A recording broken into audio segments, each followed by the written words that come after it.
संजीव जी, बहुत सुंदर ढंग से आपने सबका मार्गदर्शन किया। आज के इस ज्ञान सत्र में मैं जिस महापुरुष को आमंत्रित कर रहा हूं, श्री नंगली दरबार के परम आदरणीय परम श्रद्धेय महात्मा ब्रह्म ध्यानानंद जी। पहले भी आपने उनके दर्शन किए होंगे ऑनलाइन प्रोग्राम में। मैं उनके चरणों में विनती करता हूं कि वो आज के इस प्रोग्राम में संगत को अपनी अमृतमयी वाणी से कृतार्थ करेंगे। परम आदरणीय परम श्रद्धेय महात्मा ब्रह्म ध्यानानंद जी।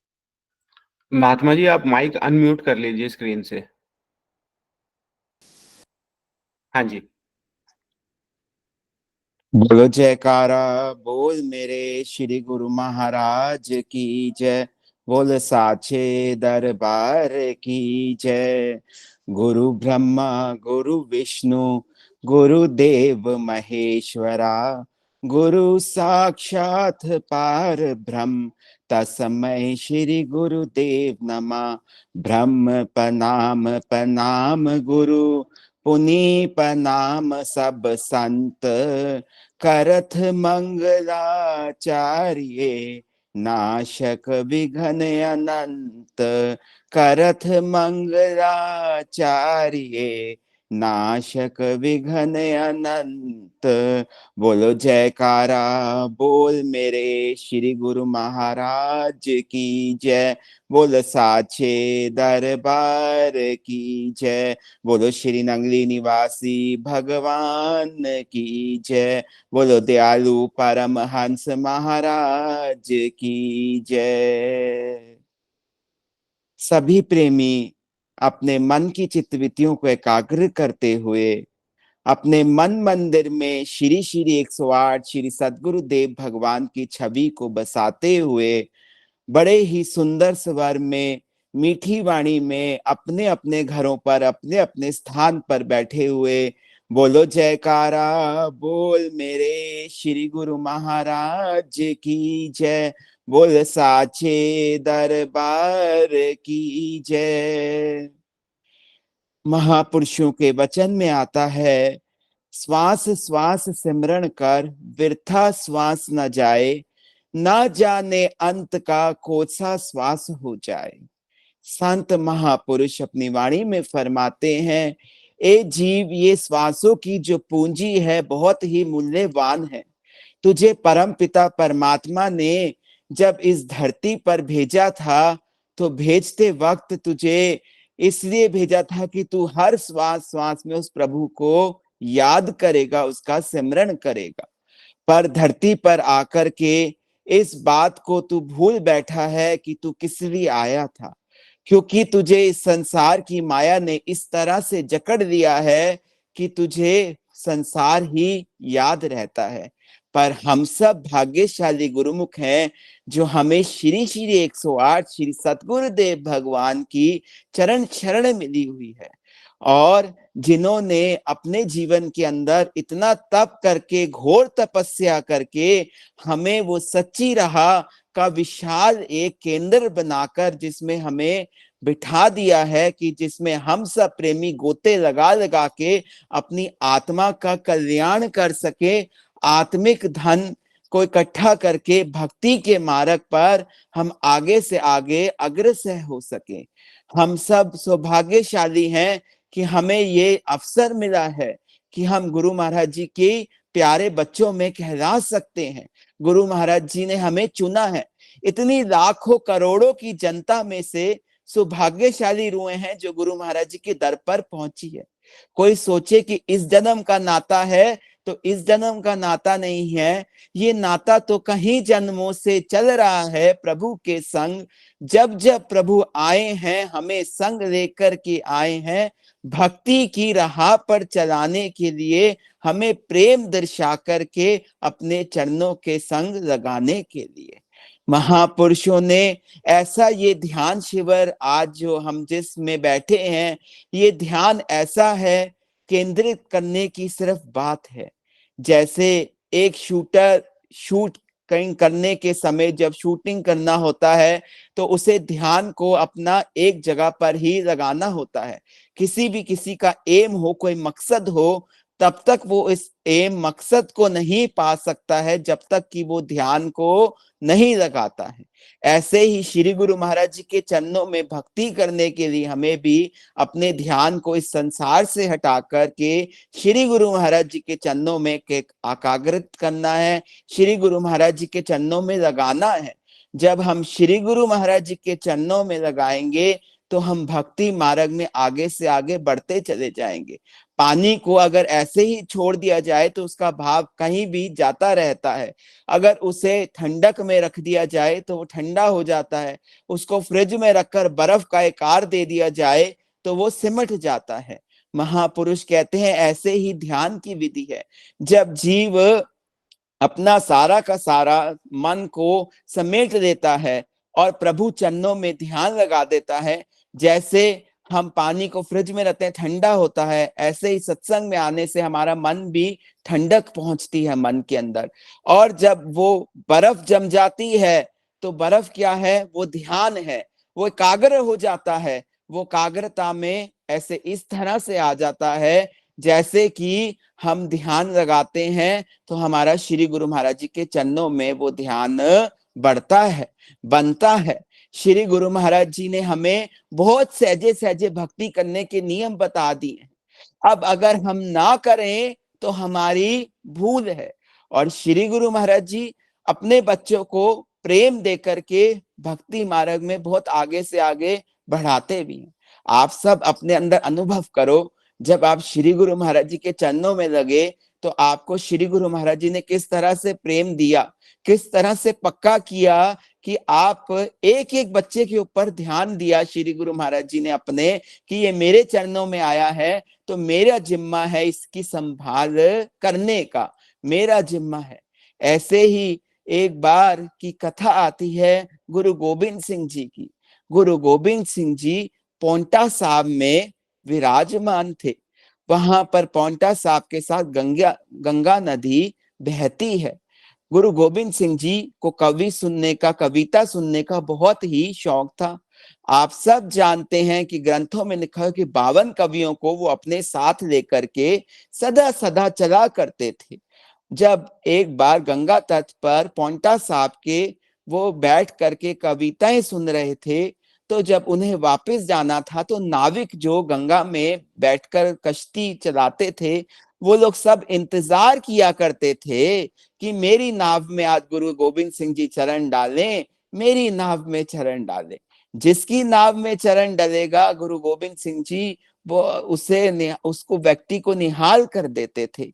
अब एक बार एक जो मुसलमान था वो बड़ा ही प्रेमी था, गुरु गोबिंद सिंह जी के आंतरिक दर्शन कर करके उसका प्रेम इतना उमड़ गया था।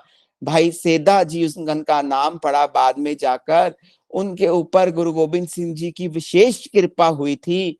सेधा के मन में यही विचार आया कि किसी ना किसी तरह से आज तो मेरी ही किश्ती में गुरु गोबिंद सिंह जी एक बार विराजमान हो जाएं और मुझे एक बारी मेरे को भी निहाल कर दे, मेरे भी पुराने कर्मों का हिसाब किताब जो है, मैंने जो कर्म किए हैं उसकी आज सारी की सारी जो है बख्श दे मेरे गुरु गोबिंद सिंह।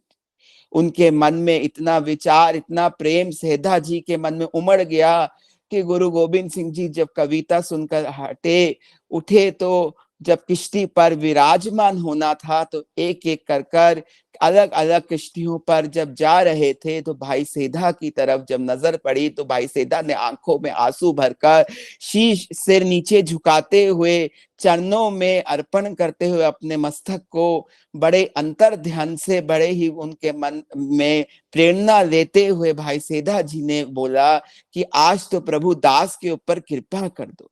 गुरु गोबिंद सिंह जी ने अंतर जो प्रेम था उसकी आवाज सुन ली और भाई सेधा की किश्ती पर विराजमान होकर के चल पड़े। भाई सेधा दर्शन कर करके गुरु गोबिंद सिंह जी के वचनों को सुन सुन के निहाल हो रहा था। प्रेम इस तरह से उमड़ रहा था कि आंखों से आंसू की धारा जो थी वो बंद ही नहीं हो रही थी, वो बढ़ती जा रही थी, बढ़ती जा रही थी। इतना प्रेम बढ़ गया जब पहुंचे किनारे पर तो भाई सेधा की सुध बुध कोई ना रही। भाई सेधा से गुरु गोविंद सिंह जी ने बड़ा ही आशीर्वाद दिया। उसके बाद गुरु गोविंद सिंह जी जब उतर गए किश्ती से, तो उतरने के बाद गुरु गोविंद सिंह जी ने अपने सेवादार को कहा कि इसे 5 मोहरे सोने की दे दो। भाई सेधा ने हाथ जोड़कर कहा, सच्चे बादशाह, मुझे सोने की ये मोहरे नहीं चाहिए, मुझे तो आपका प्रेम चाहिए। गुरु गोविंद सिंह जी ने अपने सेवादार को कहा कि हम कितने आए हैं। उन्होंने कहा कि सतगुरुदेव, एक आप और 21 हम सेवादार हैं। तो गुरु गोविंद सिंह जी ने कहा कि 22 सोने की मोहरे इसे दे दो। भाई सेधा ये सुनकर चरणों में गिर गया और कहने लगा, सच्चे बादशाह, आप भी एक नाविक हो, मैं भी एक नाविक हूं। मैं नदी पार कराता हूं और आप भव सागर से पार कराते हो। आज जीव के ऊपर, आज दास के ऊपर कृपा कर दो, आज मेहर बख्श दो अमृत भरी, कि आज मुझे भी वचन दे दो, जब मैं इस संसार से जाऊं तो आप मेरा हाथ पकड़ के मुझे भवसागर से पार करने के लिए आप ही सामने खड़े हो और कोई ना खड़ा हो। भाई सेधा की ये करुणा पुकार सुनकर गुरु गोविंद सिंह जी इतने प्रसन्न हुए, इतने प्रसन्न हुए कि भाई सेधा को गुरु गोविंद सिंह जी ने आशीर्वाद दिया, जा तुझे हम वचन करते हैं कि तेरी 22 कुलें तर गई है, आज 22 कुलों का जिम्मा हमने ले लिया है। तो महापुरुष ऐसे दयालु हैं, ऐसे कृपालु हैं, जो उनके संग अपनी लिव लगा देता है, जो उनसे अपना नाता जोड़ देता है, जो उनको अपना सब कुछ कुर्बान कर देता है, उसे फिर किसी चीज की कमी नहीं रहती है। वो हर चीज, हम जीव क्या करते हैं, छोटी छोटी वस्तुएं मांगते हैं, रोज लिस्ट बनाते हैं, आज एक नई लिस्ट बनाते हैं, हमें धन की कमी हो गई है, हमें बच्चों की इस चीज की कमी हो गई है, हमें परिवार में ये चीज चाहिए, हम छोटी छोटी लिस्टों को पकड़ते हैं। महापुरुष कहते हैं, जब पेड़ को पानी दिया जाता है तो क्या होता है, उसके पत्ते अपने आप ही हरे भरे हो जाते हैं, एक एक पत्ते को पानी देने की या खाद देने की आवश्यकता नहीं होती है। इसी तरह महापुरुष कहते हैं कि जीवन के अंदर तुम केवल केवल भक्ति के मार्ग पर चलोगे तो संसारिक जो विधियां हैं वो अपने आप पूरी हो जाएगी, और भक्ति का मार्ग सबसे उत्तम है सिमरण, ध्यान। ये करना, जो जीव सिमरण कर लेता है, ध्यान कर लेता है, उसे फिर किसी चीज की कमी नहीं रहती है। हमारे शरीर जो है हर समय ही जंग लड़ रहा है। कैसे किसी ने पूछा कैसे जंग लड़ रहा है, कहने लगे कि हमारा शरीर काम, क्रोध, लोभ, मोह, अहंकार का इन सब के साथ जंग लग रहा है। ये देह जो है जंग लड़ रही है। अगर महापुरुष कहते हैं कि अगर हम इसके साथ मुकाबला करना चाहते हैं तो हमें क्या करना होगा, सिमरण करना होगा, ध्यान करना होगा, सेवा करनी होगी, आरती पूजा करना होगा, अपने मन मंदिर में अपने इष्ट देव को बसाना होगा और उनके बताए हुए नियमों का पालन करना होगा, श्रद्धा रखनी होगी, विश्वास रखना होगा। तो ये काम, क्रोध, लोभ, मोह, अहंकार है, इससे हम जंग लड़ सकते हैं। इससे हम अपने जीवन के अंदर आगे बढ़ने के लिए हमें साधन मिले हैं। हमें महापुरुषों ने ये जो 28वां ध्यान शिविर में जो बिठाया है, हर समय हम ये ना सोचे कि 3 दिन का शिविर है। हम सब प्रेमियों के लिए जो महीने के बाकी के 27 दिन या जिसी महीने में 26 दिन जो भी आते हैं, हम सब प्रेमियों के लिए ये 3 दिन की गंगा को बहाकर वो स्थायी दिनों को भी संभालने के लिए हम सब प्रेमियों के ऊपर कृपा करिए गुरु महाराज जी ने। इसलिए हमें इस गंगा में हम सबको गोते लगाने का अवसर प्राप्त किया है। एक बार की बात है, विधि चंद जी वो चोर थे, रोज चोरी किया करते थे। एक बार उन्होंने किसी गांव में चोरी करी, भैंसों की चोरी करी, गांव की चोरी करी, गाय और भैंसों की चोरी कर करके भाग रहे थे तो गांव वालों ने उन्हें देख लिया। अब विधि चंद जी भागने लगे, दौड़ दौड़ कर भागे तो सामने नदी थी, तो नदी में सारी की सारी गायें घुस गई और भैंसें घुसकर स्नान करने लगी। विधि चंद जी देखें कैसे अपने आप को बचाएं। तो विधि चंद जी बचाने के लिए अपने आप को उन्होंने कोशिश करी, तो उन्हें एक नजर पड़ी, एक संत पेड़ के नीचे बैठ करके प्रभु का नाम जप रहे थे, प्रभु को याद कर रहे थे। विधि चंद जी ने उनके चरण पकड़ दिए और कहने लगे कि मेरे को आज एक बारी बचा दो, आज पूरा गांव मेरे पीछे दौड़ रहा है, मेरे ऊपर कृपा करो, मुझे एक बारी बचा दो। संत होते हैं दयालु, कोई भी उनकी शरण में आए मैले कपड़े को धोने के लिए, जैसे महापुरुष कहते हैं गुरु गोविंद दोनों खड़े किसके लागू पाऊं, बलिहारी सतगुरु आपके जिसे गोविंद दियो मिलाए।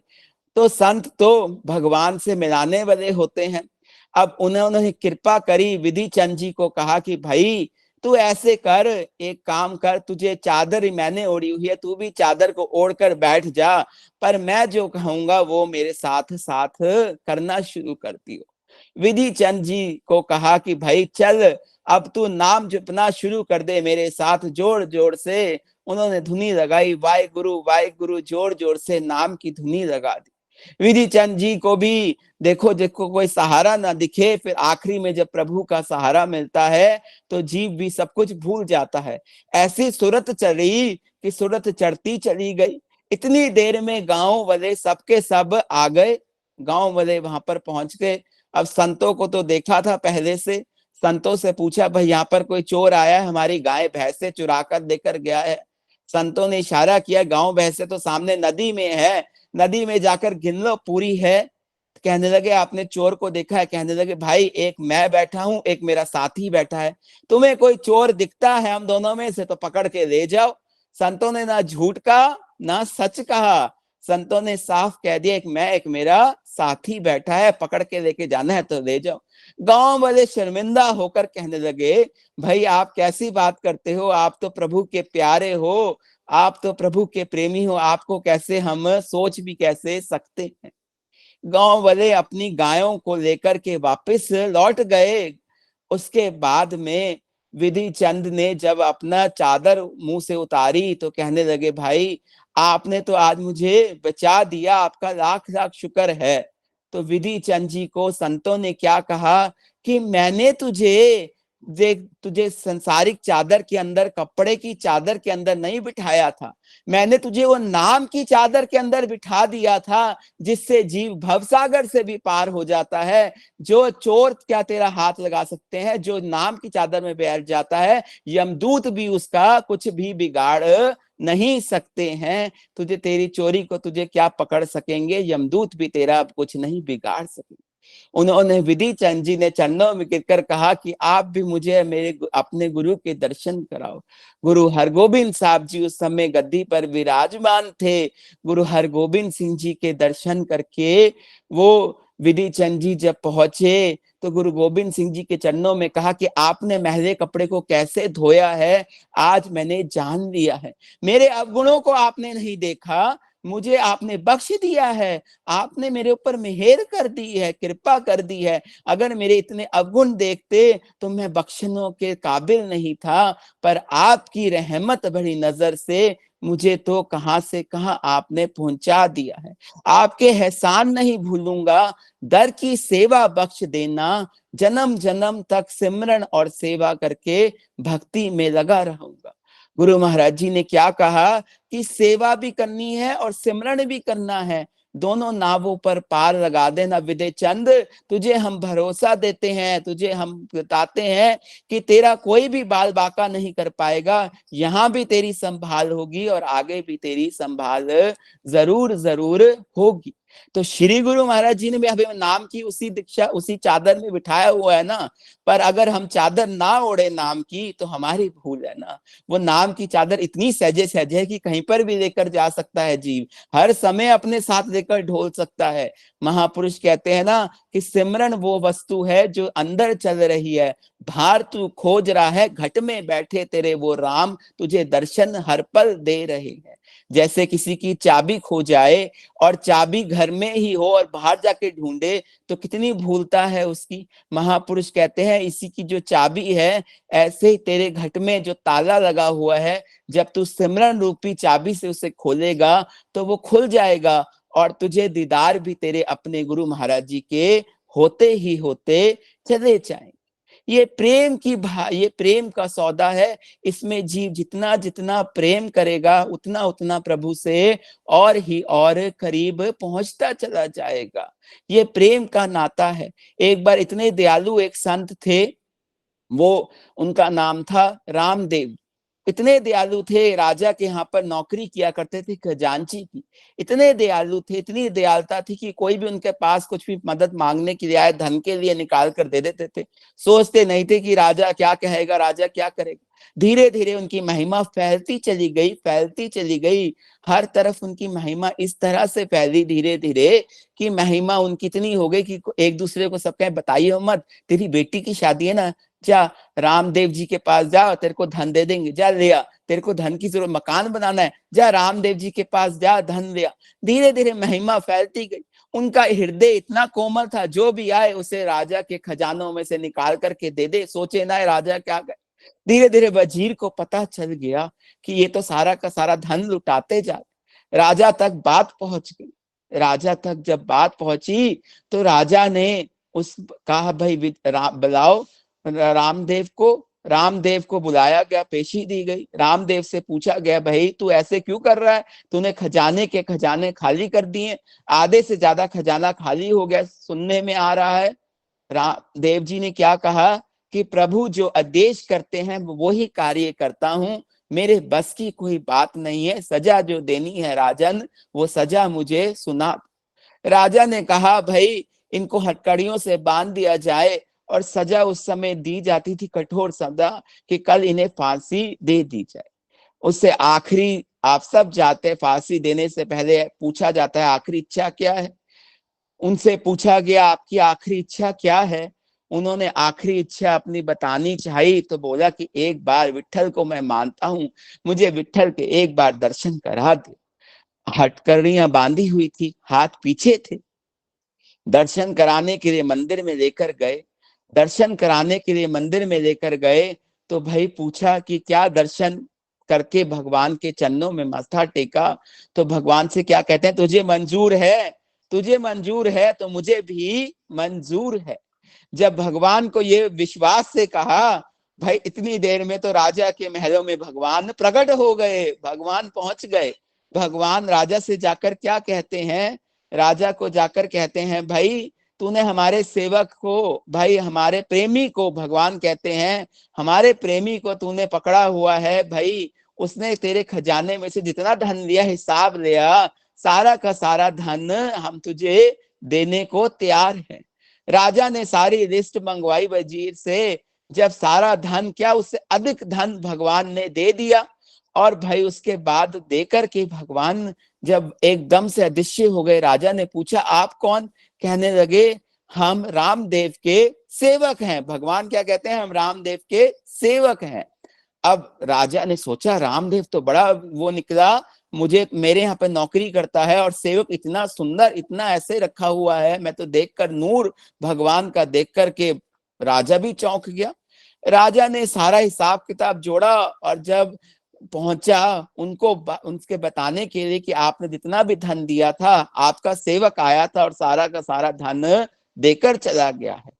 अब वो सोचे मेरा कौन सेवक, मैं एक छोटा सा आदमी राजा के दरबार में से काम करने वाला, मेरा कौन सेवक हो सकता है, मेरा कौन सेवक है।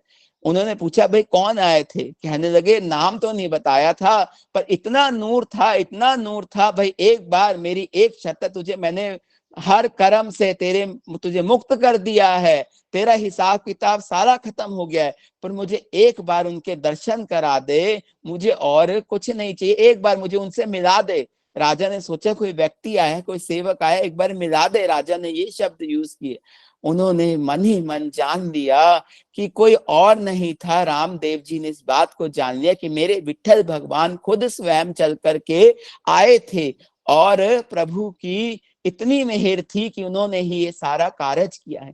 जो गुरु महाराज जी को, जो अपने भगवान को, अपने इष्ट को महापुरुष कहते हैं, साक्षी मानकर कार्य करता है ना, फिर वो कार्य उसका नहीं रह जाता है, वो उसके प्रभु का हो जाता है। और जो नेक कार्य करता है उसमें कभी भी, अब गुरु महाराज जी किसी भी तरह की कभी भी कोई भी वो नहीं आने देते हैं, फिर उसकी हर तरह से संभाल श्री गुरु महाराज जी खुद ही खुद करते चले जाते हैं। जब तक जीव सोचता है कि मैं करता हूं, तब तक ही वो मैं के भ्रम में पड़ा रहता है। मैं के चक्कर से जब जीव बाहर निकलता है, तभी वो प्रभु की सहजे सहजे प्राप्ति कर सकता है। एक बार ही के वृतांत आता है, कुछ महात्माओं ने जाकर किसी गांव में बड़ा ही यज्ञ किया, और कुछ यज्ञ करते समय कुछ पत्तों के ऊपर चंदन से कृष्ण का नाम लिख दिया। कृष्ण का नाम लिख दिया, और कुछ बकरियां वहां पर के रोज आया करती थी अपना खाने के लिए। तो एक बकरी ने जो पत्ता था जिस पर कृष्ण का नाम लिखा हुआ था, उसे खा लिया। अब सारी बकरियां तो मैं किया करती थी, वो बकरी उस दिन से कृष्ण कृष्ण करने लगे। जो बकरियां चढ़वाने वाला था, वो व्यक्ति बकरियों को वापस लेकर चला गया। जब सारी बकरियों को एक तबाले में बांध दिया, तो सारी की सारी बकरियों में से एक बकरी कृष्ण कृष्ण करे। बकरियों ने उसे समझाया, भाई तू अपनी भाषा मैं छोड़ करके आज ये क्या बोलती जा रही है, कृष्ण कृष्ण क्या कर रही है अपनी भाषा में। बकरियों ने बहुत समझाया। वो कहने लगी, मेरे बस की बात नहीं है, ये तो मेरे अंदर ही रोम रोम में बस गया है, इसे मैं बाहर नहीं निकाल सकती, चाहे कुछ भी सोच लो तुम, पर इससे अब मैं बाहर नहीं निकल सकती हूँ, ये तो मेरे हृदय में बस चुका है। बकरियों ने कहा, ये तो भाई पता नहीं क्या कर रही है, हमारे साथ रहने के लायक नहीं है, इसे बाहर निकाल दो। बकरियों ने सिंग मार मार के उसे किसी भी तरह से बाहर निकाल दिया। जो मालिक था वो आया, उसने बाहर देखा तो उसने अंदर कर दिया।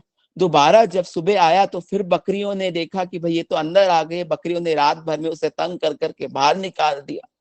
अब मालिक के मन में ये दुविधा आई कि इस बकरी को कोई ऐसी बीमारी हो गई है जो बाकी बकरियां इसके साथ नहीं रहना चाहती है। अगर मैंने रखा तो कहीं ऐसे ना हो कि सारी की सारी बकरियां कहीं ऐसे ना हो बीमार पड़ जाए, मेरा तो बहुत नुकसान हो जाएगा। मालिक ने क्या किया, उस बकरी को एक जंगल में छोड़ करके आ गया। जंगल में छोड़कर आ गया तो जंगल में चोर गुजर रहा था। चोर ने देखा कि आज तो कुछ करने की जरूरत नहीं, बकरी घूम रही है, इसे जाकर बाजार में बेच देता हूं। बकरी ने चोर को उठाया और जाकर एक किसान को बेच दिया। किसान इतना भोला भाला सीधा था, उसे या मैं करे बकरी या कृष्ण कृष्ण करे, उसे कोई लेना देना ही नहीं था, उसे तो सिर्फ बकरी से मतलब था। किसान ने जब बकरी का दूध निकाल कर बेचना शुरू किया तो उसका दूध इतना मीठा कि किसान को भी, जो बिल्कुल गरीबी में था, उसकी भी धीरे धीरे बढ़ोतरी होनी शुरू हो गई, उसकी भी गरीबी कम होनी शुरू हो गई। किसान का भी बकरी से प्रेम पड़ गया।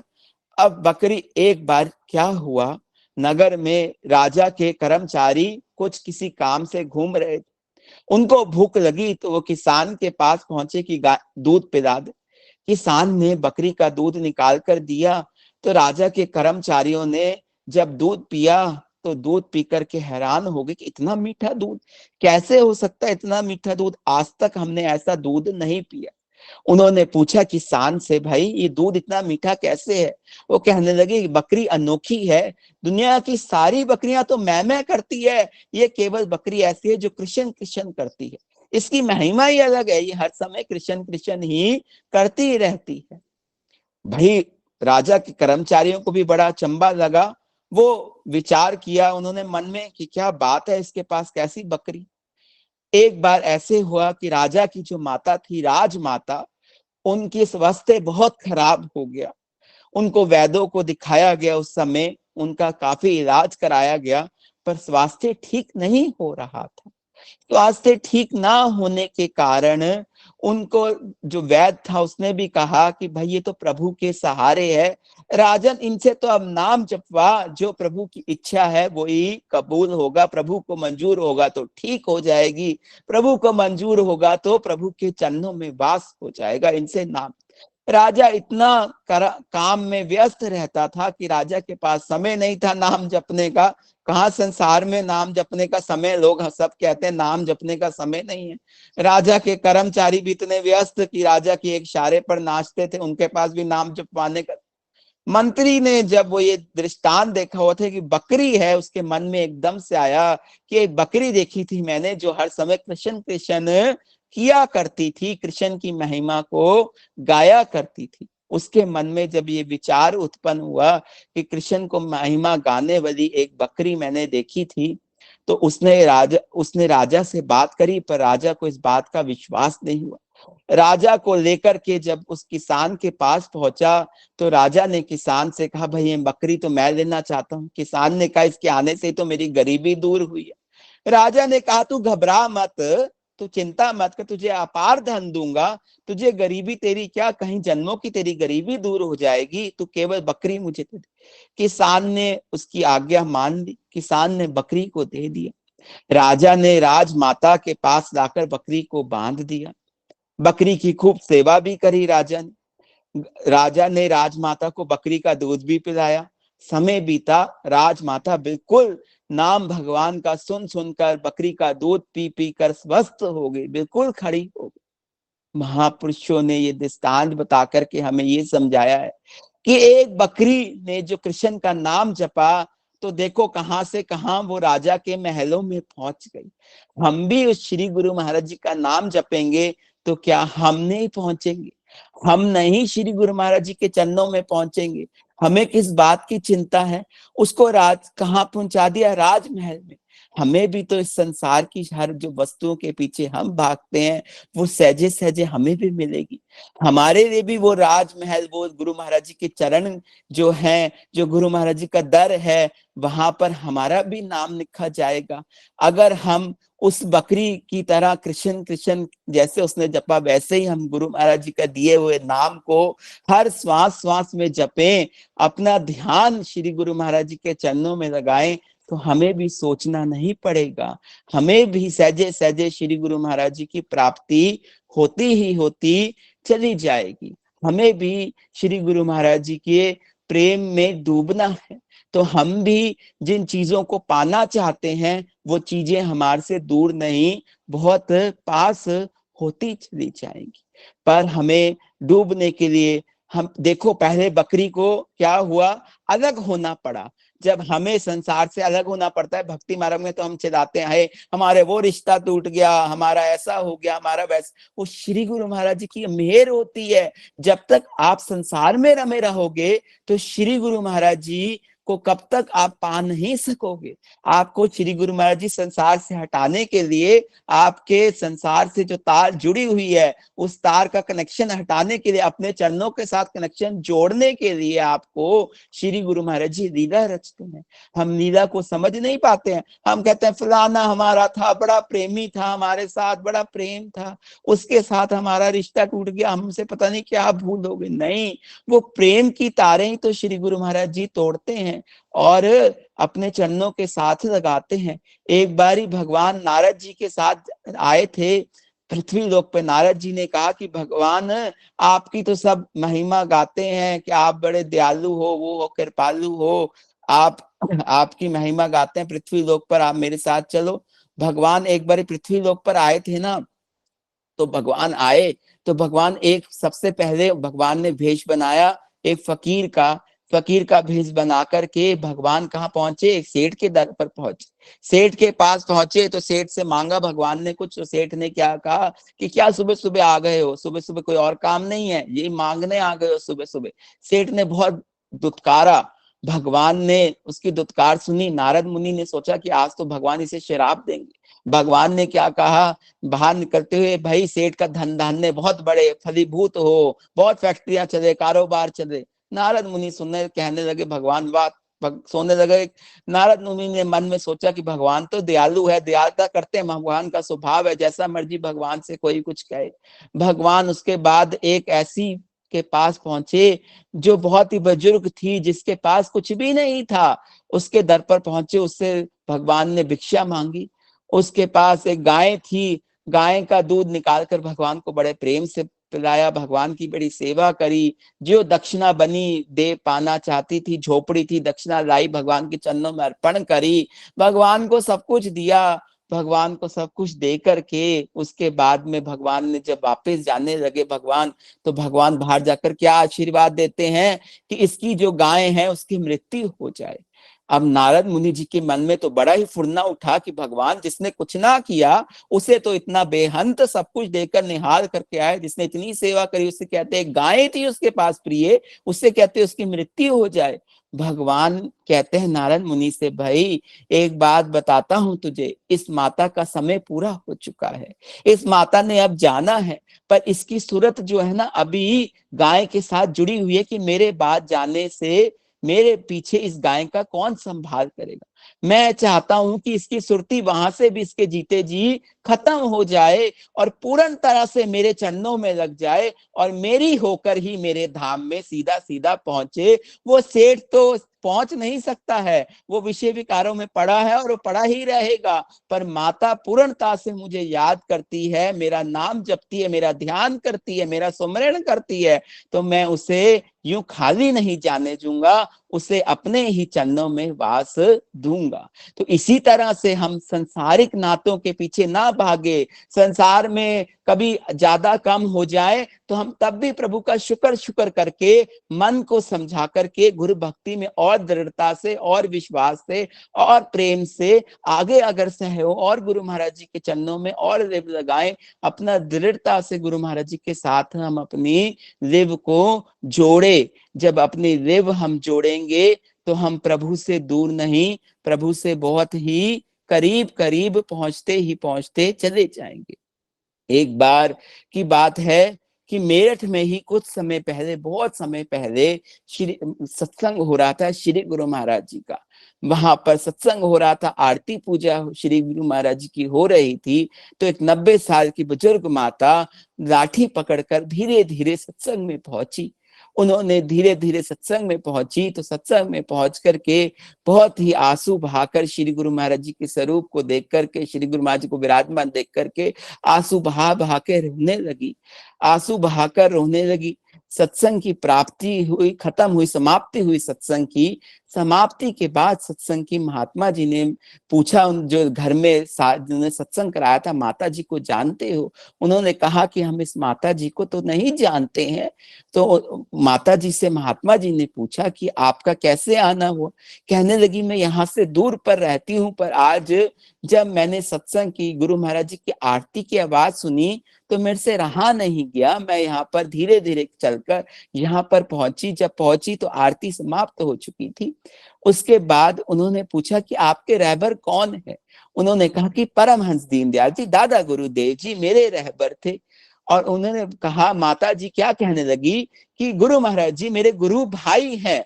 महात्मा जी के मन में बड़ी जिज्ञासा जागी कि महात्मा जी ने सोचा कि ये तो माता जी गुरु महाराज जी के साथ रह चुके, इनसे तो कोई ना कोई लीला सुननी ही सुननी चाहिए। उन्होंने माता जी से कहा, फिर तो आप गुरु महाराज जी की कोई लीला बताओ। उन्होंने कहा, गुरु महाराज जी की तो बचपन से इतनी लीलाएं हैं कि आप सब जानते ही हैं, पर एक लीला मुझे श्री गुरु महाराज जी की याद आती है, श्री गुरु महाराज जी की। उन्होंने कहा बताओ। उन्होंने, माता जी ने बताया कि एक बार एक लड़की थी, उसके मन में शाम को मन में फुरना उठा कि मुझे श्री गुरु महाराज जी के दर्शन करने जाने। सूर्य अस्त होने वाला था उस समय। बताया, कहा जाता था कि सूर्य अस्त होने के बाद दर्शनों पर आने की आज्ञा नहीं होती थी। उसने अपनी माता से जाकर कहा, लड़की ने, कि मुझे गुरु महाराज जी के दर्शन करने। माता ने कहा कि सूर्य तो अब अस्त होने वाला है, अब तो दर्शन करने का कोई जाने का फायदा नहीं है, दर्शन नहीं हो पाएंगे। लड़की ने जिद पड़ दी कि मुझे तो दर्शन करने ही करने हैं, आज ही इसी समय कर।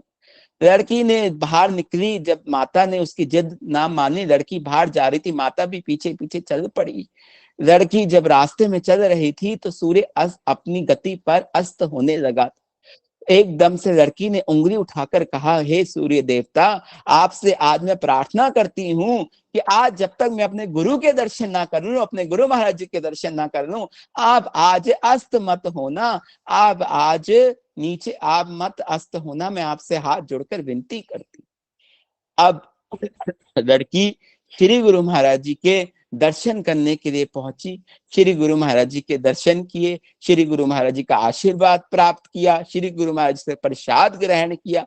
जब प्रसाद वाला लेकर के बाहर जाने लगी तो श्री गुरु महाराज जी ने कहा, ऐसे करो भक्तानी, जिसको अस्त होने के लिए कहा था उसे जिसको अस्त होने के लिए कहा था उसे अस्त करने, अब जिसे कहा था कि रुक जाना, उसे अस्त होने का भी आदेश अब आप दे दो। जब ये बात सुनी, उसने बाहर जाकर के सूरज देवता को कहा कि अब अस्त हो जा, मेरे गुरु महाराज जी का तुझे हुक्म हुआ है।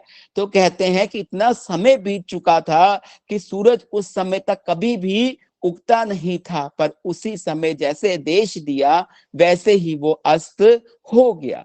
तो देखो गुरु महाराज जी के प्रति जिसका प्रेम है, जिसका विश्वास है, उसके लिए देखो सूरज देवता भी, देवी देवता भी खड़े हो जाते हैं, हाथ जोड़कर उसकी आज्ञा को पूर्ण करने के लिए खड़े हो जाते हैं। हम सब तो सौभाग्यशाली हैं कि हमें गुरु महाराज की चरण छदन मिली है। हम अपनी जो भक्ति है उसे संसार की कामनाएं, इच्छाएं मांग के खत्म करते चले जाते हैं। नहीं, हमें अपनी भक्ति को और बढ़ाना चाहिए, श्री गुरु महाराज जी का प्रेम मांगकर, श्री गुरु महाराज जी की कृपा मांगकर, श्री गुरु महाराज जी के चरणों में ध्यान कि हमारा और बढ़े, हमारा और विश्वास हो श्री गुरु महाराज जी के चरणों में। जब हम देखो आरती पूजा करें तो हम आरती पूजा करते हो एक एक अक्षर को इस तरह से गाएं कि जैसे कोई अपनी बेनती को श्री गुरु महाराज जी के चरणों में कह रहा है। हमारी आरती में हर शब्द इतना अच्छा लिखा हुआ है कि अगर हम हृदय से करुणा पुकार से उसे करेंगे तो श्री गुरु महाराज जी की कृपा हमारे ऊपर जरूर जरूर बरसेगी। ये नियम में बांधा है हमें कि हम विकारों से बाहर निकल सके।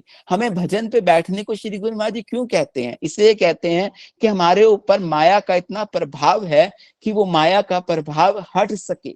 जब माया का प्रभाव हटेगा तो हम श्री गुरु महाराज जी के बहुत करीब पहुंच सकेंगे। एक बार अभी कुछ समय पहले हमें किसी माता ने कहा कि हमें नंगली साहब दर्शन कराने के ले जाओ। नंगली हमने कहा ले जाएंगे। अब माता ने तैयारी कर ली, पिन्नी बनाई, लड्डू बनाए कि गुरु महाराज जी को मैं भोग लगाऊंगी, सब कुछ करूं। अचानक से माता की उम्र काफी ज्यादा थी, माता की उम्र, तो अचानक से तबीयत खराब हो गई, हीमोग्लोबिन शरीर में से बहुत कम हो गया। घर में बेटे ने मना कर दिया कि तेरे से उठा नहीं जा रहा तो दर्शनों पे कर नहीं जाएगी। माता खूब रोने लगी कि हाय गुरु महाराज जी, पता नहीं कौन सी भूल हो गई, जीवन का कुछ पता नहीं है, दर्शन अब होंगे कि नहीं होंगे। खूब रो रही है, तड़प बढ़ गई ना, लगन बढ़ गई, हृदय में करुणा पुकार बढ़ गई गुरु महाराज जी की। माता खूब रोई, खूब रोई। माता इतना रोई कि रो रो के माता की बुरी हालत हो गई। अब माता रोते रोते ही रात को सो गई, आंख लग गई रोते रोते ही। माता की आंख लग गई तो हमें माता ने अगले दिन फोन करके बताया।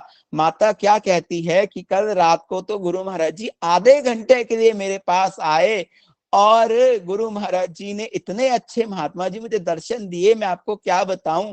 मैंने जो पिन्नियां बनाई थी वो पिन्नियों का गुरु महाराज जी ने भोग लगाया, गुरु महाराज जी के मैंने चरण धोए, गुरु महाराज जी ने मुझे अमृत दिया पीने को, मैंने अमृत पिया। जो मेरा हीमोग्लोबिन कम था, जो मुझसे खड़ा ही नहीं हो जा रहा था, मैं आपको बता ही नहीं सकती रात रात में ऐसा कौन सा चंबा हुआ कि मेरा शरीर बिल्कुल स्वस्थ हो गया। ऐसे लग रहा है कि मैं चल के नहीं, दौड़ कर नहीं, गाड़ी से नहीं, मैं तो दौड़कर नंगली साहब अब जा सकती हूँ।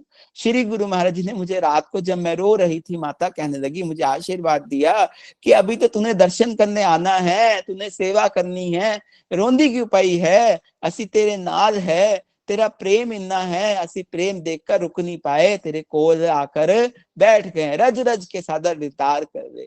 माता कहने लगी आधे घंटे तक मेरी श्री गुरु महाराज जी के चरणों में बातचीत होती रही, श्री गुरु महाराज जी के साथ मेरा प्रेम बना रहा। तो महापुरुष जब जब जीव पुकारते हैं, महापुरुष भी रह नहीं पाते हैं उनकी करुणा पुकार सुनकर, वो भी दौड़े दौड़े चले आते हैं। पर करुणा हृदय से होनी चाहिए, दिल से होनी चाहिए, ये नहीं मन कहीं और तन से बैठे हैं हम तो फिर नहीं गुरु महाराज जी मिल पाते हैं। जब हमारा मन भी श्री गुरु महाराज जी के चरणों में होगा, तन भी श्री गुरु महाराज जी के चरणों में होगा, तो श्री गुरु महाराज जी दौड़े दौड़े चले आएंगे, श्री गुरु महाराज जी तब रुक नहीं पाएंगे। अभी हमने बसंत पे ही हमने कुटिया में बसंत का प्रोग्राम किया, श्री गुरु महाराज जी का जन्मदिन बनाया। श्री गुरु महाराज जी से आज्ञा दी कि श्री गुरु महाराज जी हम लंगर में क्या बनाए, तो श्री गुरु महाराज जी ने हुक्म किया कि चाप की सब्जी बनाओ और साथ में कढ़ी बनाओ। मेरे मन में दुविधा कि चाप कैसे संगत को पूरी होगी, गुरु महाराज जी का अवतार दिवस है, संगत भी भरपूर आएगी, कैसे गुरु महाराज जी की आज्ञा हुई है चाप बनानी है। अब चाप बनाने की आज्ञा हुई। मैंने गुरु महाराज जी को कहा, जैसे आपकी मौज, आपका लंगर, आप जाने, आप भरपूर करना, आप सबको तृप्त करके भेजना। भाई मेरे मन में ऐसा, मैंने गुरु महाराज जी के आगे दंडौत करके गुरु महाराज जी की मौज करके हलवाई को बोल दिया। लंगर प्रसाद बना, सब कुछ हुआ। लंगर जिस दिन बना, जिस दिन पब्लिक ने, संगत ने लंगर को ग्रहण किया, उस दिन एक छोटी सी बच्ची दौड़ी दौड़ी आई, आंखों में आंसू भरकर मेरे पास गले लगकर मुझे आकर कहती है, महात्मा जी, महात्मा जी, महात्मा जी, आपको एक बात कहनी है। उसकी माता पीछे आंखों में आंसू भरकर रो रही थी। मैंने बोला, क्यों रो रहे दोनों, क्या बात है? कहने लगी, उसकी माता क्या कहती है, 4 दिन पहले मेरे घर के पास ना, कि ये किसी के घर पर खेलने जाती, उन्होंने चाप की सब्जी बनाई थी, चाप की सब्जी बनाई, और चाप की सब्जी बनाई तो ये मुझे घर पर आकर कहती है कि वहां पे ना कोई सब्जी बनी थी, मम्मी मुझे भी वो सब्जी खानी है। महात्मा जी, मेरी इतनी हैसियत नहीं है कि मैं चाप की सब्जी से बनाकर खिला सकूं। मैं, हम सच में उसको देखते हैं, वो बहुत ही गरीब परिवार है, हम सच में देखते हैं उसको। तो हमें बड़ा, वो कहने लगी, मेरी इतनी हैसियत नहीं है कि मैं चाप की सब्जी बना सकूं। पर आज जैसे ही चौथा दिन हुआ, मैं आकर खुद हैरान हो गई कि वही चाप की सब्जी जो इसने वहां देखी थी। मैंने इसको इस दिन डांटा भी, इसे मैंने बहुत समझाया भी, मैंने मारा भी कि मैं भी नहीं खिला सकती, मैं नहीं कर सकती। तुझे कहने लगी, ये लड़की क्या कहती है कि आप नहीं कह सकते ना, मम्मी मैं गुरु महाराज जी के पास कुटिया जाती हूँ ना, मैं गुरु महाराज जी को कहूंगी मुझे चाप की सब्जी खानी है, चाप की सब्जी खानी है। तो देखो, उस लड़की ने वहां कहा मैं गुरु महाराज जी को कहूंगी चाप की सब्जी खानी है, तो श्री गुरु महाराज जी ने कैसे हृदय में प्रेरणा दे करके, कैसे करुणा पुकार सुन करके, कहां से कहां श्री गुरु महाराज जी ने अपने लंगर में चाप की सब्जी बनाई और सारे प्रेमियों को खिलाई, और उस लड़की को भी तृप्त कर भेजा। उस दिन ऐसा लंगर बना कि हमें सब प्रेमियों के फोन आए कि आज महात्मा जी लंगर बहुत ही स्वाद था, बहुत ही स्वाद था, बहुत ही। हर प्रेमी कह रहे, जो मिल रहा है आज तक हमें कह रहा है, महात्मा जी लंगर में क्या बात थी, ऐसा लंगर तो कभी नहीं खाया हमने, बहुत स्वाद था। क्यों? क्योंकि श्री गुरु महाराज जी की हमने आज्ञा मानी। श्री गुरु महाराज जी अपने भक्तों की करुणा पुकार सुन करके उसमें खुद आकर के भोग लगाया, खुद आकर के उसमें श्री गुरु महाराज ने बरकत डाली। जब श्री गुरु महाराज जी की करुणा पुकार सुनी जाती है तो नेको नेको फल, वैसे ही ब्राह्मण की सब रिद्धियां सिद्धियां सब अपने आप आ जाती है और अपने आप ही कार्य पूरे हो जाते हैं।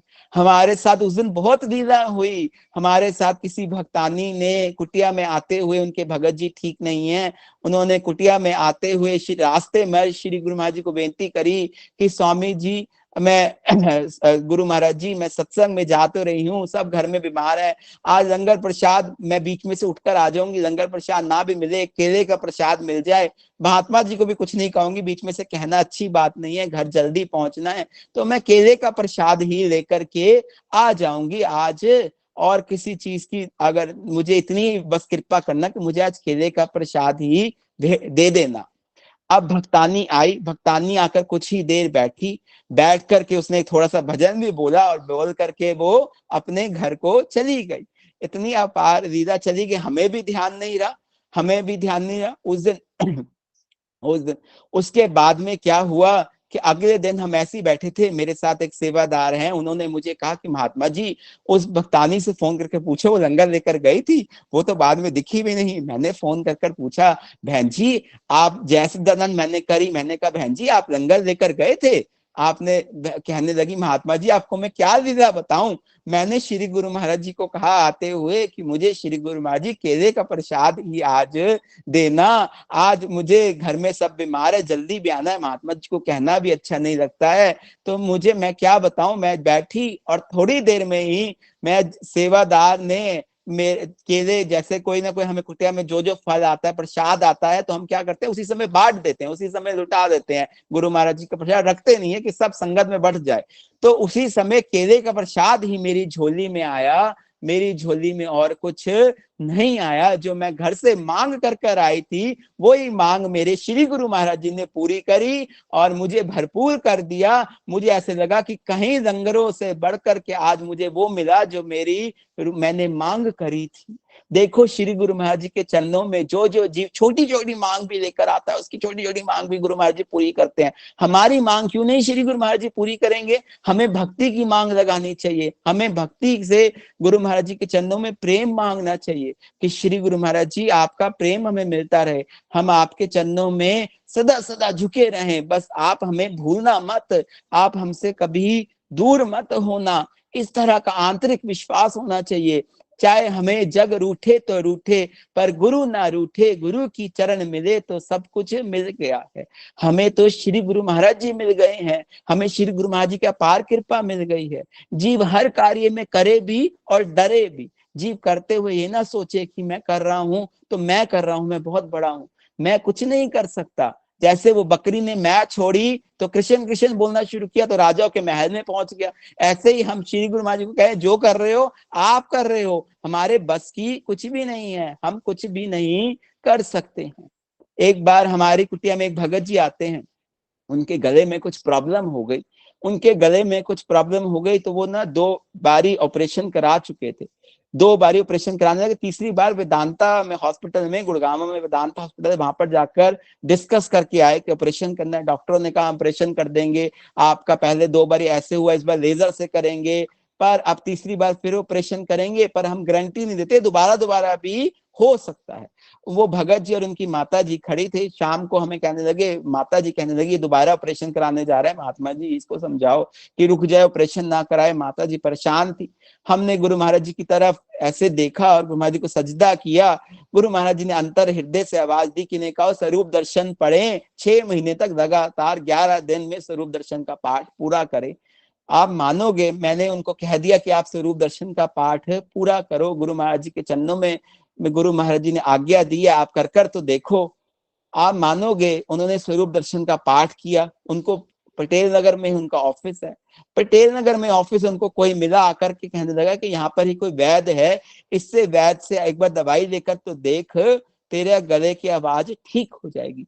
जो 2 बारी ऑपरेशन कराने से आवाज ठीक ना हुई, वो निमित्त मात्र एक गुरु महाराज जी ने वैद्य का एक सिलसिला बनाया कि गुरु महाराज जी ने वैद्य के पास गए, उससे कुछ समय दवाई खाई, जो आवाज उनकी जाती जा रही थी, आवाज इस तरह से ठीक हुई, इस तरह से कृपा बरसी कि हम भी आज उन्हें देख करके हैरान हो जाते हैं कि श्री गुरु महाराज जी आप अपने बच्चों का कैसे कार्य करते हो। स्वरूप दर्शन के अंदर गुरु महाराज जी की महिमा है। जहां पर श्री गुरु महाराज जी की महिमा को गाया जाता है ना, वहां पर रिद्धियां सिद्धियां भी अपने आप चलकर सुनने के लिए आ जाती है। तो हम जब गुरु महाराज जी की महिमा को बखान करते हैं, आज सब हम गुरु महाराज जी की महिमा का बखान कर रहे हैं। ये जो ध्यान शिविर का जिस सेवा समिति ने आयोजन किया है, अपना तो कल्याण कर रहे हैं, आप सब रूहों का कल्याण हो रहा है। और इसमें ऑनलाइन रिकॉर्डिंग भी होती है, जो प्रेमी अभी नहीं सुन पाए हैं किसी कार्यवश, वो बाद में भी बैठकर सुन सकते हैं। वो अपनी आत्मा को, जब गुरु महाराज जी की लीलाएं सुनते हैं तो हमारा प्रेम बढ़ता है।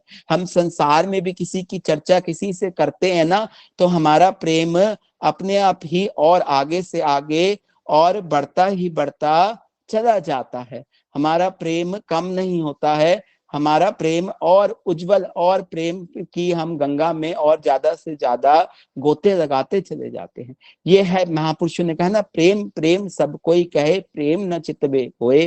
प्रेम तो ऐसे कीजिए जैसे चांद चकोर, घींची टूटी बहु गिरे, चितवे वहीं और। संत महापुरुष कहते हैं कि हर जीव कहता है कि मैं प्रेम करता हूं, पर महापुरुष कहते हैं प्रेम वही करता है जो प्रभु के संग जुड़ा रहता है। जैसे चांद का चकोर के साथ प्रेम होता है, जब चकोर की गर्दन टूटकर नीचे गिरती है, पर ध्यान केवल केवल चांद की तरफ ही होता है। ऐसे ही हर परिस्थिति में हमारा भी ध्यान श्री गुरु महाराज जी के चरणों के साथ जुड़ा रहे, निरंतर जुड़ा रहे, तो हम गुरु महाराज जी से दूर नहीं, गुरु महाराज जी के बहुत ही हम करीब करीब करीब पहुंचते ही पहुंचते चले जाएंगे।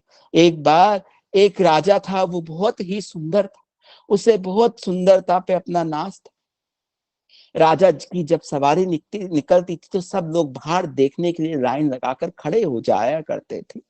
एक बार वहां पर एक भक्तिवान आया जिसकी खूब भक्ति थी। एक होता है सुंदरता संसार में, एक होता है नूर।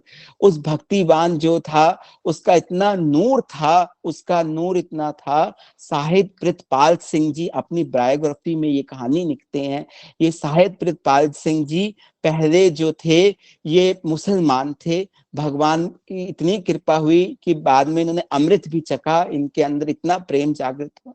ये अपने पिताजी की बात बताते हैं कि ये कहते हैं कि मेरे पिताजी मांदरी होते थे उस समय में, तांत्रिक। उस समय में राजा के पास राजगुरु भी होते थे, पंडित भी होते थे, तांत्रिक भी रखता था राजा, कि राजा को किसी के ऊपर कोई मंत्र फिरवाना हो, कुछ कराना हो, कोई ऐसा कार्य कराना हो तो राजा उसके लिए ऐसे ऐसे रखता था लोगों को। तो राजा ने उस दिन रख अपने पास। राजा जब भी सवारी निकले तो राजा के मन में बात आए कि ये अब मुझे लोग ना देखकर, ये तो मुझे देखने आता है, पर लोगों का जो आकर्षण होता है इसके ऊपर पड़ जाता है, इसके ऊपर सारा का सारा ध्यान चला जाता है। राजा के मन में जेलस पैदा हो गया। राजा ने मन में विचार किया क्या किया जाए। मंत्री को बुलाया कि मैं इस बात से बड़ा ही, मंत्री को बुलाकर कहा मैं इस बात से बड़ा ही डिप्रेस्ड हूं, मुझे इससे बाहर निकलना है। मंत्री ने कहा आप ऐसे करो, इसे खत्म करा दो। राजा ने अपने उसको बुलाया, मांदरी को बुलाया, तांत्रिक को बुलाया, और तांत्रिक को बुला करके कहा कि भाई कोई मंत्र पढ़, इसको हमें खत्म कराना है। राजा उसने कहा, तांत्रिक ने, मेरे लिए कोई बात, ऐसी कोई बात नहीं, मुश्किल काम नहीं, आप इसे एक दिन खाने पर बुला लेना, मैं आपको मंत्र पढ़कर कुछ दूंगा, आप इसे खिला देना, इसकी हत्या हो जाएगी, ये मर जाएगा ये अपने आप ही। राजा ने कहा ठीक है। और एक दिन ऐसा आया कि राजा ने उसे अपने पास बुलाया, उन्होंने जो था उन्होंने मंत्र वंत्र पढ़ करके राजा को दिया। राजा ने खूब बड़ा उसे खिलाया, बड़े प्यार से, वो खा करके गया। राजा ने मन में सोचा कुछ दिन में ये धीरे धीरे करके इसका तो अपने आप ही काम हो जाएगा। राजा फिर अपनी सवारी लेकर निकला तो वो वहां पर तो वो तो फिर से वहां पर राजा को देखने के लिए आए और बिल्कुल ठीक ठाक खड़े हैं। राजा देखकर हैरान कि भाई इसे तो कोई असर ना हुआ। अब सारा का सारा ध्यान लोगों का फिर उसी गुरुमुख के ऊपर, जिसका इतना नूर था, इतना जिसकी रोशनी निकलती थी, उसके ऊपर सारा का सारा ध्यान फिर से दोबारा चला गया उसका नूर देख करके। राजा फिर बड़ा परेशान हुआ, राजा के मन में फिर क्रोध उत्पन्न हुआ। फिर अपने तांत्रिक को बुलाया, तूने क्या किया? उसने कहा एक मौका और दो राजन। उसने कहा कल नहीं हुआ तो तुझे नौकरी से बाहर निकाल दूंगा। फिर तांत्रिक ने सब कुछ किया, जल पान त्याग दिया, सब कुछ किया, कर कर फिर राजा को बुलाया, राजा को फिर दिया, राजा ने फिर मंत्रित किया, फिर उसे गुरु प्यारे को खिलाया, गुरु प्यारे खाकर गया। फिर कुछ समय बीता, राजा फिर बाहर निकला तो गुरु प्यारा फिर का फिर ऐसे खड़ा है। राजा को इस पर इतना क्रोध आया तांत्रिक के ऊपर, कहने लगा कि तुझे अब नहीं छोड़ूंगा, तेरा कत्ल करा दूंगा, तू किसी लायक नहीं है, तेरी विद्या कुछ नहीं है। उसने कहा मेरा आज तक गुरु ने जो मुझे बताया था मैंने जिसके ऊपर भी किया, आज तक ऐसा हुआ नहीं कि कोई भी बच सके। आपने राजन मुझे जो सजा देनी है दे दो, पर मेरी एक बात पहले जरूर सुनना कि मुझे एक बारी उससे मिलना है और मुझे उससे जानना है एक बार। उसको राजा ने पेश किया। उसने, तांत्रिक ने पूछा उससे कि भाई एक बात बता कि मैंने तेरे ऊपर हर तरह का, जितने भी विद्या थी मेरे ऊपर सारी की सारी विद्या लगा दी, तुझे हर तरह से मैंने खत्म करने की कोशिश कर दी, पर तेरे ऊपर क्यों नहीं चला? उसके होठ धीरे धीरे हिल रहे थे। जो तांत्रिक था उसने पकड़ दिया। उसने कहा तू एक बात बता, तू क्या जप रहा है, तू क्या बोल रहा है अंतर अंतर से? उसने कहा मैं अपने गुरु का दिया हुआ नाम जप रहा हूं। तांत्रिक ने अपना सिर पकड़ लिया और कहने लगा कि मुझे मेरे गुरु ने बात बताई थी कि जो गुरु का प्यारा होगा, जो भक्तिवान रूह होगी, उसके ऊपर तेरा ये असर नहीं चलेगा, कभी करियो भी मत, कहीं ऐसा ना हो उल्टा तेरे ऊपर ही वो आ जाए। राजन इसलिए इसके ऊपर इतना इसके अंदर नूर है कि हर समय ये अपने गुरु को, अपने इष्ट को, अपने प्रभु को, परमपिता परमात्मा को अपने संग लेकर चल रहा है, तो वो इसका कैसे कुछ बिगड़ने देते हैं? इसके तो हृदय में खुद नहीं, ये नहीं बसा, इसकी आत्मा में वो बसे हैं। जब इसकी आत्मा में वो बसे हैं हैं, तो फिर इसका कैसे बिगड़ सकता है? जिसके परम पिता परमात्मा, जिसकी आत्मा में ही रोम रोम में बसे हो, उसका कुछ भी बिगड़ नहीं सकता है। हम छोटे छोटे कहते हैं नजर लग गई, जादू कर दिया, टोना कर दिया, हमारा काम नहीं चल रहा। नहीं, हमारे अंदर कमी है, हम नाम नहीं जपते हैं, हम ध्यान नहीं करते हैं, हम श्री गुरु महाराज जी के चरणों से दूर रहते हैं, इसलिए हमारे अंदर कमी है। इसलिए हम हम छोटी इन बातों के ऊपर विश्वास करते हैं, हम इधर उधर पंडितों से जाकर पूछते हैं, हम इधर उधर जाकर दूसरी चीजों में लग जाते हैं, हमें जो कोई कुछ कहता है वो करे करने लग जाते। नहीं, अगर हम श्री गुरु महाराज जी के साथ जुड़े हुए हैं तो हमें निरंतर हृदय में विश्वास करना चाहिए। जैसे एक बच्चे को, छोटे को अपनी माता के ऊपर विश्वास होता है कि माता मुझे जहां लेकर जा रही है, जो खिला रही है, जो कर रही है, मेरे भले के लिए कर रही है। ऐसे ही हमें विश्वास श्री गुरु महाराज जी के चरणों पर रखना है। और जब हम वो विश्वास दृढ़ता से रखेंगे, परिपूर्णता से रखेंगे, तो हम क्या पा जाएंगे? श्री गुरु महाराज जी को अपने हृदय में ही प्रकट कर लेंगे। रोम रोम हमारा श्री गुरु महाराज जी का बन जाएगा। हमें भी हर समय अंग संग श्री गुरु महाराज जी को महसूस करेंगे, उनकी कृपाओं के पात्र बनेंगे। यहाँ पर भी हमारा जीवन सुखमय बीतेगा और उस दरगाह में भी, श्री गुरु महाराज जी की दरगाह में पहुंचकर उज्जवल मुख होकर हम जीवन व्यतीत करेंगे। सभी प्रेमियों को, आज जो जिस स्मृति को, ऑनलाइन को, सभी प्रेमियों को ये जो गुरु महाराज जी की कृपा है, जो ये जिनके मन में प्रेरणा आई थी, आज 28वां ध्यान शिविर है, ये सब श्री गुरु महाराज जी की कृपा से होता है, ये सब श्री गुरु महाराज जी की मेहर से होता है। सबको आज के दिन की बहुत बहुत मुबारक हो और इसी तरह से शिविर आगे आगे चलता रहे। बाकी संतों के भी अब वचन सुनते हैं। दास ने भी श्री गुरु महाराज जी की लीलाएं बताई है। कोई भी अगर बीच में त्रुटि हुई हो तो गुरु महाराज जी के चरणों में बख्शनहार बख्श देना। श्री गुरु महाराज जी आप संगत को भी प्रेम देने के लिए जय सच्चिदानंद। बोलो जयकारा बोल मेरे श्री गुरु महाराज की जय, बोल साचे दरबार की जय। बहुत ही हृदय की गहराइयों को छूने वाले प्रेरक प्रसंगों के द्वारा नाम की महिमा का वर्णन किया। बहुत बहुत धन्यवाद। ये जो प्रोग्राम आप देख रहे हैं, इसके लिए संगत के आग्रह पर YouTube चैनल बनाया है। श्री नंगली महिमा कार्यक्रम की समाप्ति के पश्चात ये सारे संत महापुरुषों के जो प्रवचन है, जो भी कार्यक्रम है, वो आप उधर भी देख सकते हैं। ये इसी तरह का सिलसिला चलता रहेगा। आप जुड़े रहिए और अपने साथ जितने भी आपके इष्ट मित्र हैं, भगत जन हैं, उनको भी आप सूचित कीजिए कि वो ऑनलाइन प्रोग्राम में आए और पुण्य का लाभ उठाएं। बोलो जयकारा बोल मेरे श्री गुरु महाराज की जय।